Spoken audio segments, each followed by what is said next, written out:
જય ધન્વંતરી મિત્રો, હું પારંપરિક વૈદ્ય રમજુભા સરવૈયા. મિત્રો, આજે આપણે આ ભાદરવા મહિનાની શરૂઆત, અને ભાદરવા મહિનો એટલે રોગોનું ઉદ્ભવન સમય કહેવાય. અસાધ્ય રોગો આનાથી જે પીડાતા હોય એ લોકોને પણ આ ભાદરવા મહિનાની અંદર પ્રકોપ થાય વધારે. પેજ પ્રકૃતિવાળાને પણ ભાદરવા મહિનાની અંદર વધારે પ્રોબ્લેમ હોય છે. એની પાછળનું કારણ શું કે ભાઈ આ ઋતુની અંદર ભાદરવા મહિનાની અંદર જે કાંઈ ચોમાસાની અંદર વર્ષા ઋતુમાં ખોરાક લેવાના હોય, પાણી જડેલા, એ પેચનો પ્રકોપ અત્યારે શરૂ થાય.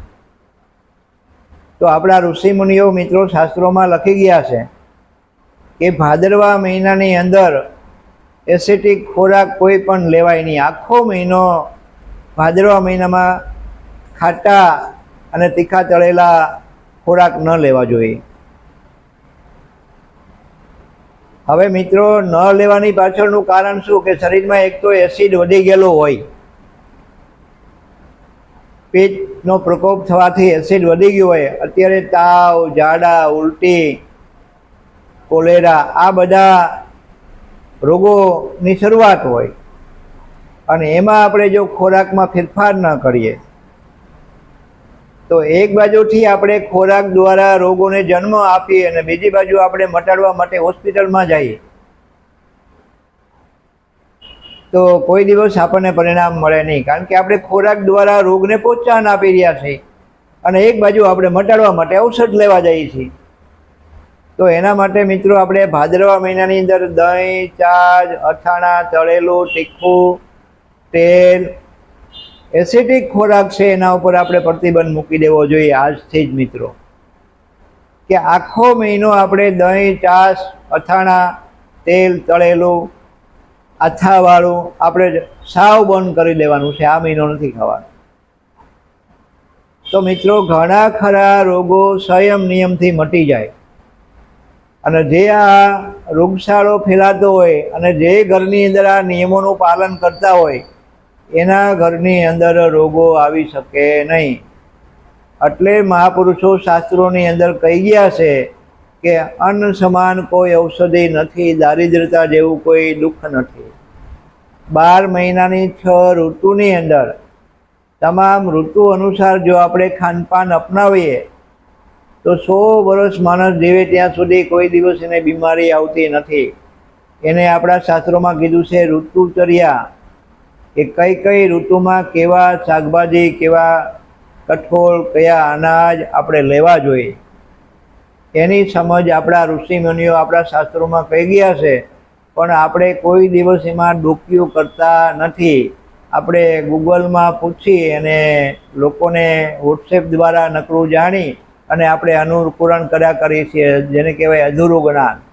આપણા ઋષિમુનિઓ હજારો વર્ષોથી જે લખી ગયા છે, ખરેખર એ સંહિતાઓનો અભ્યાસ આપણે કરવો જોઈએ અને પછી ઋતુચર્યા, આહારના ગુણધર્મનો આપણે નિચોડ કરવો જોઈએ મિત્રો. હવે જ્યારે પિત્તનો પ્રકોપ થાય એટલે થાય શું કે જે શીતપિત્તવાળાને અત્યારે પિત્ત પ્રકોપ થાય એટલે એલર્જી તો એને 12 મહિના અવારનવાર ઋતુ બદલે એટલે હોય જ, પણ આ ભાદરવા મહિનાની અંદર વધે. એને કે સવારમાં છીંકો આવવી, નાકમાંથી પાણી પડવું, કાનમાં ખંજવાળ આવવી, ધાક પડવી, ગળામાં ખરેડી પડવી, સ્કિન પ્રોબ્લેમ થવો, આ બધા શીતપિત્તવાળાને અત્યારે હોય જ. એમાં ઉષ્ણપિત્તવાળાને પણ જલન, પગના તળિયા બળવા, એસિડિટી થવી, આંખો બળવી, યુરિનમાં જલન થવી, ખાટા તીખા ઘસરકા આવવા, આ બધા પ્રોબ્લેમ એને હોય. સ્વાભાવિક છે કે એ એના ગુણનું કાર્ય છે. એસિડ વધે એટલે આ એસિડનું કામ એસિડ કરે. હવે એમાં જો આપણે આથાની બનાવટનું બધું સેવન કરીએ, ખમણ, ઢોકળા, ઇડલી, ભાખરી, તેલ, તળેલું, અથાણા, આ બધું જો આપણે સેવન કરીએ અને એક બાજુથી આપણે એસિડિટીના દવાઓ લેતા હોય તો આપણે અગ્નિમાં કેરોસીન નાખીને ભડકો કરવા સમાનની આ વાત થઈ. કારણ કે એક તો અગ્નિ તો છે જ, અને એમાંય આપણે પેટ્રોલ નાખ્યું એટલે વધ્યું, તો એને શાંત કરવા માટે શીત ઉપચાર કરવાના છે. તો શાસ્ત્રોની અંદર શું કીધું કે ઘી, ચોખા ને સાકર આ અતિ ઉત્તમ ભાદરવા મહિનાનો ખોરાક કીધો.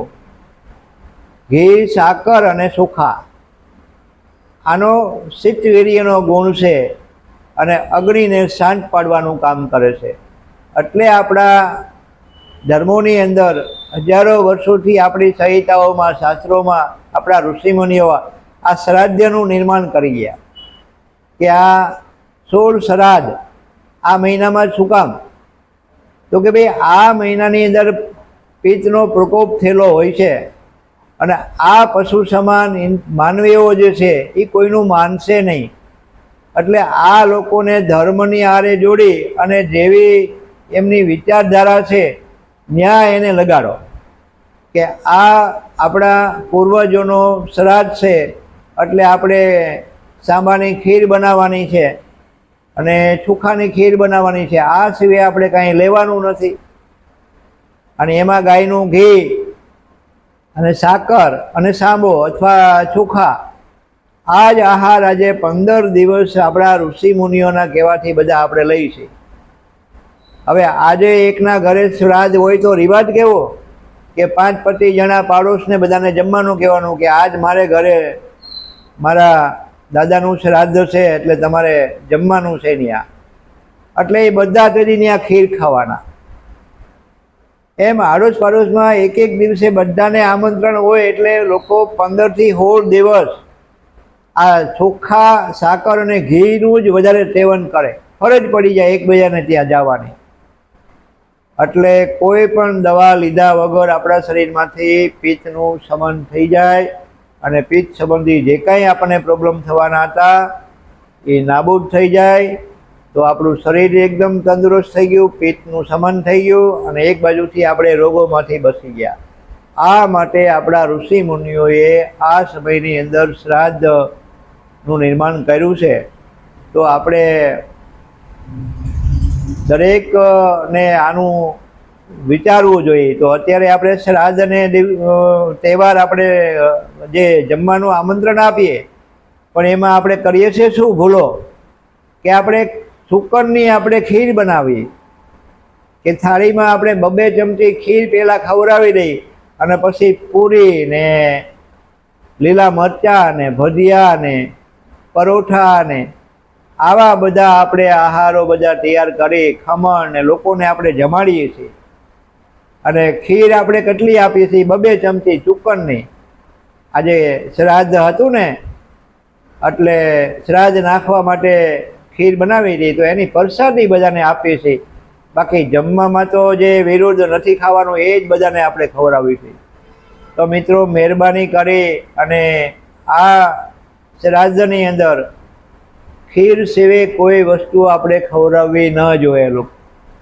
અને તો જ આ એનો મહિમા આપણે પરિપૂર્ણ સમજ્યા એવો એનો અર્થ થાય. મિત્રો આપણે ભણી ગણી અને જ્ઞાન પ્રાપ્ત કરવું જોઈએ. એને બદલે આપણે ભણી ગણીને મહાનગરોમાં જઈ અને આપણી બુદ્ધિ ભ્રષ્ટ થઈ એટલે આપણે જે કરવાનું છે એ નથી કરતા અને નથી કરવાનું એ આપણે અપનાવી લીધું. એનું પરિણામ આજે આપણે ભોગવી રહ્યા છીએ. તો મિત્રો ચાલો આપણે પાછા ફરી આપણી પરંપરા મુજબ આપણે વર્તન કરીએ અને આપણી સંહિતાઓના સિદ્ધાંત મુજબ આપણે ખોરાક પાણી લઈએ અને તહેવારોનું મહત્ત્વ આપણે જાણીએ અને તંદુરસ્ત રહીએ. બસ જય ધન્વંતરી મિત્રો. બીજા મુદ્દા સાથે આપણે મળતા રહીશું.